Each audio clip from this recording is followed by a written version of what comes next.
నడిచొచ్చే రాజకీయ గ్రంథాలయం,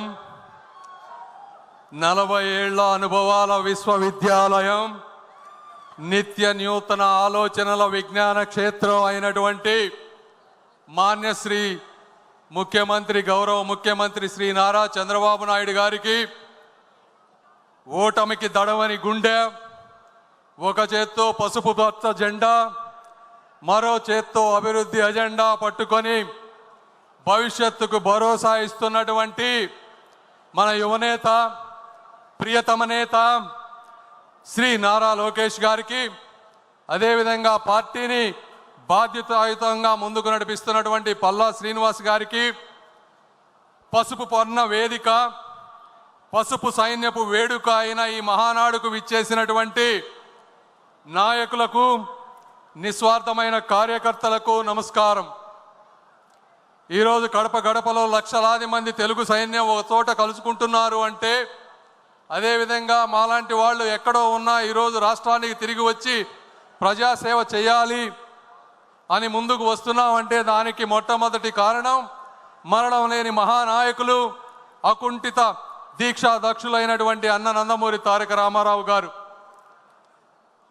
మరి ఒకసారి 2019 తర్వాత చూస్తే 24 వరకు జరిగిన అరాచకం మీ అందరికీ తెలుసు. ఎలక్షన్ల ముందు వచ్చినప్పుడు, ఎలక్షన్లు 3-4 నెలల ముందు ఉన్నప్పుడు నాకు కూడా ఎంతోమంది, వందల మంది కార్యకర్తలు, నాయకులు మెసేజ్లు పెట్టేవాళ్ళు, ఫోన్లు చేసేవాళ్ళు. సార్, మనం బీజేపీతో పొత్తులో లేకపోతే అద్భుతంగా గెలుస్తాం, మీరు దయచేసి చంద్రబాబు నాయుడు గారికి చెప్పండి పొత్తు వద్దు అని.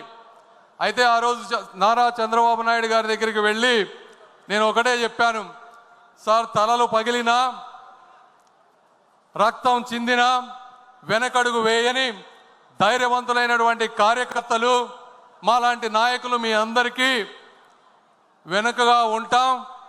మీకున్నటువంటి అపారమైనటువంటి అనుభవంతో మీకు నచ్చిన నిర్ణయం తీసుకోండి అని చెప్పి ఆ రోజు నేను కూడా చెప్పడం అయింది. ఆ రోజు శ్రీ నారా చంద్రబాబు నాయుడు గారు ఒక స్థిత ప్రజ్ఞతతో తీసుకున్నటువంటి ఒక నిర్ణయం, వెంటిలేటర్ మీద ఉన్నటువంటి ఆంధ్రప్రదేశ్ని ఈరోజు ఆక్సిజన్ మీద తీసుకొచ్చినటువంటి పరిస్థితి. మరి ఈరోజు చూస్తే గత 5 సంవత్సరాల్లో జగన్మోహన్ రెడ్డి గారికి పూర్తి అధికారం ఉంది, కావాల్సినంత మంది ఎంపీలు ఉన్నారు, కావాల్సినంతటువంటి అవినీతి సొమ్ము ఉంది, ఆయనకు కూడా కొద్ది గొప్ప ధైర్యం ఉంది, అయినా కూడా ఏమీ చేయలేకపోయారు. మరి ఈరోజు చూస్తే తెలుగువాడు తలెత్తుకునేలా, తెలుగు జాతి గర్వపడేలా, ప్రపంచమంతా మన వైపు చూసేలా అమరావతి నగరం అద్భుతంగా రూపుదిద్దుకోబోతా ఉంది. ఈరోజు ఒక్కసారి అక్కడికి వెళ్ళి చూడండి. గత 5 సంవత్సరాల్లో అప్పుడు 14-19 మధ్య ఒక 2 యూనివర్సిటీలు వచ్చినాయి. ఆ 2 యూనివర్సిటీలు అమెరికాలో కూడా అంత అద్భుతంగా లేవు అని చెప్పి మీకు చూస్తే తెలుస్తుంది. అదేవిధంగా రాబోయేటువంటి అమరావతి మహానగరం చరిత్రలో ఒక మైలురాయిగా మిగిలిపోబోతా ఉంది. అదేవిధంగా మరి ఆగిపోయిన పోలవరం నేను చూశాను. నారా చంద్రబాబు నాయుడు గారు ఎన్నిసార్లు ఢిల్లీ వచ్చేవారు, ఎన్నిసార్లు కేంద్ర మంత్రులతో కలిసేవారు, ఏ విధంగా పోలవరాన్ని నెలలా ఫాలో అప్ చేస్తూ ముందుకు తీసుకువెళ్లారో ప్రత్యక్షంగా చూసినటువంటి వ్యక్తిని. అదేవిధంగా ఆగిపోయింది, ఆరిపోయింది అనుకున్నటువంటి విశాఖ స్టీల్ ప్లాంట్ని అర్ధరాత్రి 12-1 గంటల వరకు కూర్చొని స్టీల్ మినిస్టర్స్ తోటి, నిర్మలా సీతారామన్ గారితో కూర్చొని దానిని పూర్తి చేసినటువంటి మహానుభావులు శ్రీ నారా చంద్రబాబు నాయుడు గారు. మరి ఈరోజు రాయలసీమ ప్రాంతం చూసుకుంటే 5,000 కోట్ల రూపాయలతో 2 పారిశ్రామిక పార్కులు వస్తూ ఉన్నాయి. బీపీసీఎల్ ద్వారా 95,000 కోట్ల రూపాయల పెట్రోకెమికల్ కారిడార్ వస్తూ ఉంది. అదేవిధంగా రైల్వే ప్రాజెక్టులు చూసుకుంటే ఒక్క ఈ సంవత్సరమే 9,000 కోట్ల రూపాయలు రైల్వే డబులింగ్కి, ట్రిపులింగ్కి, అదేవిధంగా అద్భుతంగా తీర్చిదిద్దే రైల్వే స్టేషన్ల కోసం అన్ని ప్రాంతాల్లో ఆర్ఓబీలు, ఆర్యూబీలు, వందే భారత్ ట్రైన్లు ఇవన్నీ వస్తూ ఉన్నాయి. ఒకప్పుడు ఆంధ్ర రాష్ట్రానికి కేంద్ర బడ్జెట్లో రైల్వేకి 1000 కోట్లు కూడా ఉండేది కాదు. అలాంటిది కేవలం ఒక్క సంవత్సరంలో 9,000 కోట్లు, 5 సంవత్సరాల్లో 50,000 కోట్ల రూపాయలు ఈరోజు వస్తూ ఉంది. అదేవిధంగా నేను ఎంతోమంది నాయకుల్ని చూశాను, కానీ ఒక వ్యక్తి యొక్క కార్యదీక్షత, నేను వారు ఇక్కడ ఉన్నారని వారు పోవటం గురించి నేను చెప్పడం లేదు. వ్యక్తిగతంగా నాకు ఎటువంటి స్వార్థం లేదు, దేవుడు అన్నీ ఇచ్చాడు. అయితే ఈ వాస్తవాలు కూడా ప్రజలకు తెలియాలని ఈరోజు చెప్తా ఉన్నాను. ప్రపంచంలో మన ఇండియాలో ఈరోజు మీరు తీసుకుంటే అత్యధిక వెడల్పు ఉన్నటువంటి రోడ్డు 14 లైన్లు ఉన్నటువంటి రోడ్డు, అది 160 ఫీట్లు ఉన్నటువంటి రోడ్డు. ఇదే ఇలాంటి రోడ్డే అమరావతి ఔటర్ రింగ్ రోడ్డుకి కేంద్ర ప్రభుత్వం ప్రతిపాదించింది. అయితే నారా చంద్రబాబు నాయుడు గారు దాన్ని 230 ఫీట్ల రోడ్డు కావాలని అడిగారు. ఆ రోజు గడ్కరీ గారు ఉండి ఇండియాలోనే ఇంత పెద్ద రోడ్డు లేదు, అమరావతిలో అక్కడ జనం లేరు, ఎందుకు మీకు అంత పెద్ద రోడ్డు అంటే నారా చంద్రబాబు నాయుడు గారు చెప్పినవి, సార్ నేను ఉంటానో ఉండనో తెలియదు, ఈరోజు మీరు హైదరాబాద్ చుట్టుపక్కల చూస్తే ఒకప్పుడు అక్కడ కూడా కార్లు వెళ్ళేవి కాదు, ఈరోజు అక్కడ ట్రాఫిక్ జామ్ అయిపోతుంది. అయితే నాకు తెలుగు జాతిపై ఉన్నటువంటి ఒక నమ్మకం, ఆంధ్రప్రదేశ్ ప్రజలపై ఉన్నటువంటి ఆ స్ఫూర్తిపై ఉన్నటువంటి నమ్మకం, ఈరోజు ఆంధ్రప్రదేశ్ ఈరోజు ఇలా ఉంటే ఉండొచ్చు, కానీ 25 సంవత్సరాల తర్వాత అక్కడ 1 ఎకరం భూమి కూడా మేము కొనలేం. కాబట్టి మీరు ఎట్టి పరిస్థితుల్లో దాన్ని 230 ఫీట్లు చేయండి. దీనికి అవసరమైతే నేను 1000 కోట్ల రూపాయలు మా రాష్ట్రం నుంచి వస్తాను, నేను చూడకపోయినా నా ఆంధ్ర రాష్ట్ర ప్రజలు ఈ రోడ్డుపై అనుభవించాలి అని చెప్పినటువంటి వ్యక్తి. దీనికి నేను ప్రత్యక్ష సాక్షి అని చెప్తా ఉన్నాను. అదేవిధంగా జగన్మోహన్ రెడ్డి గారు గత 5 సంవత్సరాల్లో రాష్ట్రంలో ఉన్నటువంటి అనేక వ్యవస్థలు, స్కీములు అన్నిటినీ కూడా నాశనం చేసినటువంటి వ్యక్తి.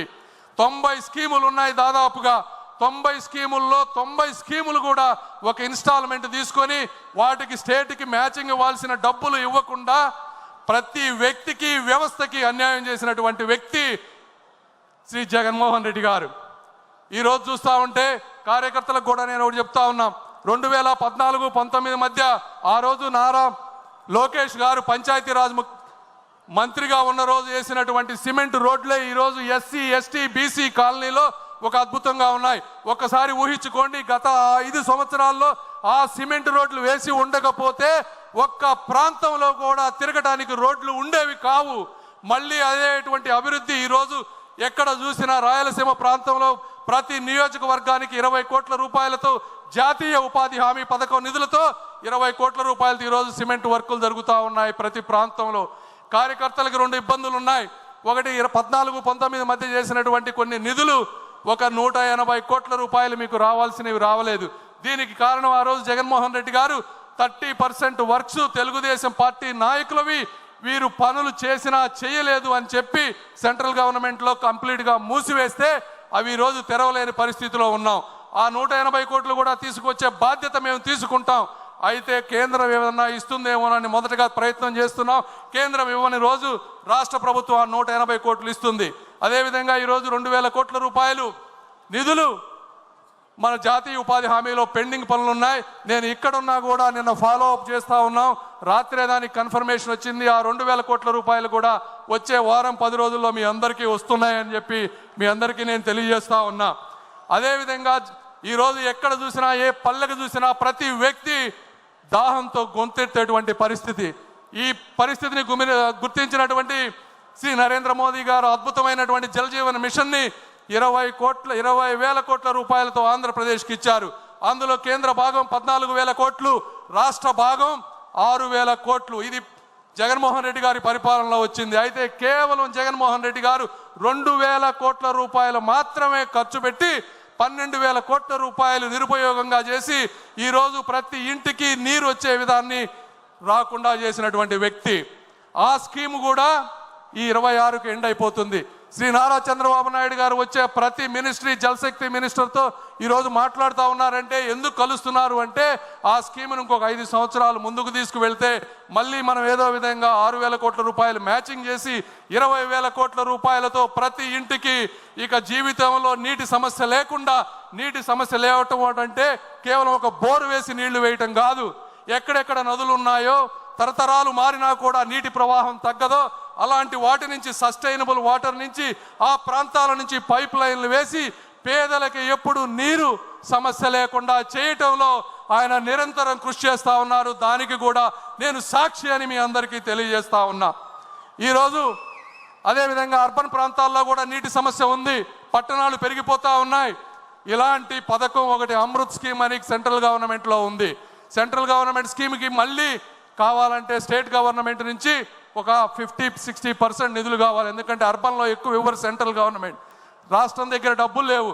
అయినప్పటికీ కూడా ఈ అమృత్ స్కీమ్ ద్వారా చంద్రబాబు నాయుడు గారు 9,000 కోట్ల రూపాయలు ఈరోజు ప్రతి మున్సిపాలిటీకి వచ్చే విధంగా చేశారు. మీ అందరికీ నేను ఈరోజు చెప్తా ఉన్నాను, ఆ స్కీముని స్టేట్లో డబ్బులు లేకపోయినా ఏ విధంగా మ్యాచ్ చేసి తీసుకొచ్చారంటే తెలివైన వాడికి కూడా మతిపోయే విధంగా చేసినటువంటి వ్యక్తి శ్రీ నారా చంద్రబాబు నాయుడు గారు. ఇది కూడా వాస్తవం అని మీ అందరికీ నేను తెలియజేస్తా ఉన్నా.